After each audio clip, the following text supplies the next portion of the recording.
जय हिंद एवरीवन, स्वागत है आपका हमारे channel Indian defence news Hindi में। इस वीडियो में आगे बढ़ूं उससे पहले आप सभी का बहुत बहुत धन्यवाद, क्योंकि आज आप सबके सहयोग से ही हमारे चैनल ने 10,000 सब्सक्राइबर्स को पूरा कर लिया है और हम आशा करते हैं कि आने वाले भविष्य में भी आपका प्यार और सपोर्ट इसी प्रकार से इस चैनल को मिलता रहेगा। खैर, शुरुआत करते हैं आज के अपने इस वीडियो से। हाल ही में भारतीय वायुसेना प्रमुख ने सुपर सुखोई को लेकर के कुछ बड़ी टिप्पणी करी है और इसके अलावा इस वीडियो के सेकेंड पार्ट में हम बात करेंगे कि क्या अब S-400 air defence system Bharat में बनने वाले हैं, क्योंकि अब ये चीज़ें सिर्फ मीडिया तक सीमित नहीं है बल्कि अब इस पे पहली ऑफिशियल टिप्पणी हो चुकी है। तो यहाँ पर Su-57 और S-400 शायद भविष्य में हमें भारत में ही बनते दिखाई पड़े। पूरा मामला क्या है उसको भी हम डिस्कस करेंगे। शुरुआत करते हैं सुपर सुखोई प्रोग्राम से। हाल ही में इंडियन एयरफोर्स डे के पहले जो भारतीय वायुसेना प्रमुख हैं उन्होंने मीडिया को संबोधित करते हुए कहा कि भारतीय वायुसेना सिर्फ 84 सुपर सुखोई अपग्रेड तक सीमित नहीं रहेगी, बल्कि भारतीय वायुसेना का विजन और भारतीय वायुसेना का प्लान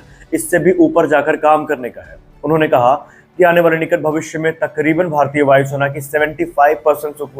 सुखोई 30 MKI की जो फ्लीट है ये सुपर सुखोई स्टैंडर्ड के अपग्रेड को प्राप्त करेगी, जिसका सीधा मतलब ये है कि तकरीबन 200 से 204 फाइटर जेट जो है भारतीय वायुसेना के ये सुपर सुखोई स्टैंडर्ड का अपग्रेड पाएंगे। और इस अपग्रेड को लेकर के भी एक इंटरेस्टिंग डेवलपमेंट हमें देखने को मिला है, जहां पर हम बात जानेंगे कि क्या क्या नई चीज़ें हैं जो अब ऐड कर दी गई हैं। इसके अलावा हम ये भी बात करेंगे कि जो S-400 एयर डिफेंस सिस्टम है इसको लेकर के रूस ने क्या कहा है, रूस का प्लान क्या है और क्या ये प्लान भारत के लिए फिजिबल है, क्या ये प्लान भारत के लिए बेनिफिशियल है, इसको भी हम डिस्कस करेंगे। तो बने रहिए वीडियो में। तो चलिए शुरू करते हैं वीडियो को। इंडियन एयरफोर्स डे के ठीक पहले भारतीय वायुसेना प्रमुख ने एक बार फिर से सुपर सुखोई प्रोग्राम को लेकर महत्वपूर्ण टिप्पणी करी है।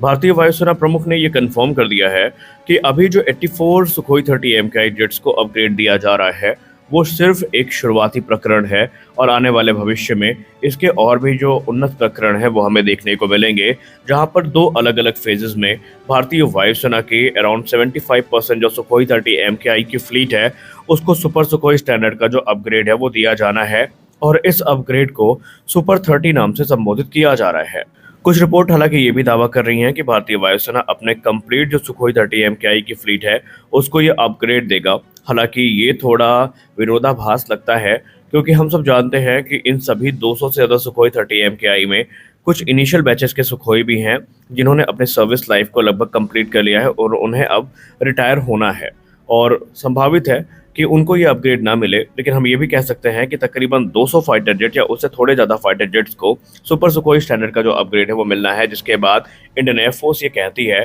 कि ये एयरक्राफ्ट 4.7 जनरेशन फाइटर्स की श्रेणी में आ जाएंगे, यानी 4.5 भी नहीं 4.7 जनरेशन, क्योंकि इनकी जो एवियोनिक्स है, इनमें जो रेडार सिस्टम है, इनकी जो वेपनरी है ये near about modern 5th generation fighter aircraft के समकक्ष होगी और इसीलिए इनकी जो कैपेबिलिटी है उसको ये सरपास कर लेंगे। इनफैक्ट 4.5 जनरेशन के लिए जो स्टैंडर्ड्स रखे गए हैं उसको भी सरपास करने में सक्षम होंगे। एक इंडियन एयरफोर्स अधिकारी ने मीडिया को संबोधित करते हुए ये कहा कि सुपर 30 प्रोग्राम में सबसे बड़ा जो डेवलपमेंट हमें देखने को मिलेगा, ट्रांसफॉर्मेटिव डेवलपमेंट, वो होगा विरूपाक्ष रेडार का इंटीग्रेशन, जो कि गैलियम नाइट्राइड बेस्ड ऐसा रेडार है जिसमें हमें 2400 TR मॉड्यूल्स देखने को मिलते हैं। और इसके अलावा इस एयरक्राफ्ट को हैवी एवियोनिक्स अपग्रेड भी मिलेगा। इसमें हमें एक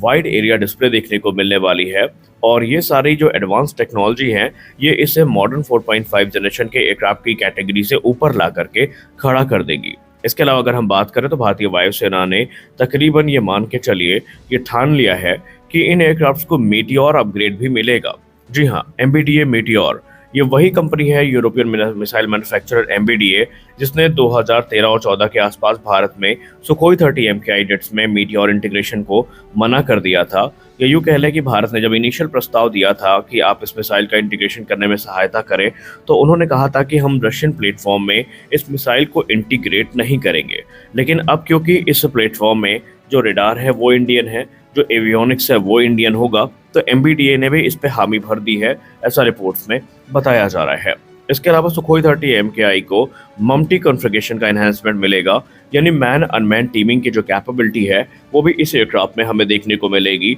और ये एयरक्राफ्ट की कैपेबिलिटी इसको मॉडर्न वॉरफेयर में काफ़ी ज़्यादा मजबूत बना देगी, खासकर जब हम बात करते हैं कॉन्टेस्टेड एयर स्पेस की। वहीं सुपर 30 ट्रांसफॉर्मेशन में हमें ये भी देखने को मिलेगा कि इसमें भारत के तरफ से जो रेडार डाला जा रहा है, गैलियम नाइट्राइड बेस्ड उत्तम ऐसा रेडार, या ये कह लें कि उत्तम का स्केल अप वेरिएंट, जिसको आप विरूपाक्ष के नाम से जानते हैं। तो ये रेडार प्रॉमिस करता है कि इस एयरक्राफ्ट की जो रेंज होगी सर्च और ट्रैक करने की, वो 300 किलोमीटर की होने वाली है। और ये स्टेल्थ टारगेट की जहाँ तक बात रही, तो स्टेल्थ ये इतना पावरफुल रेडार है कि ये 200 किलोमीटर की दूरी तक जो स्टेल्थ टारगेट है उनको भी ट्रैक कर सकता है। सबसे खास चीज़ तो यहाँ पर जो हमें देखने को मिली है वो ये है कि ये रशियन जो रेडार सिस्टम है उनको पूरी तरीके से रिप्लेस करके सुखोई 30 MKI को एक मेजर बूस्ट देने वाला है।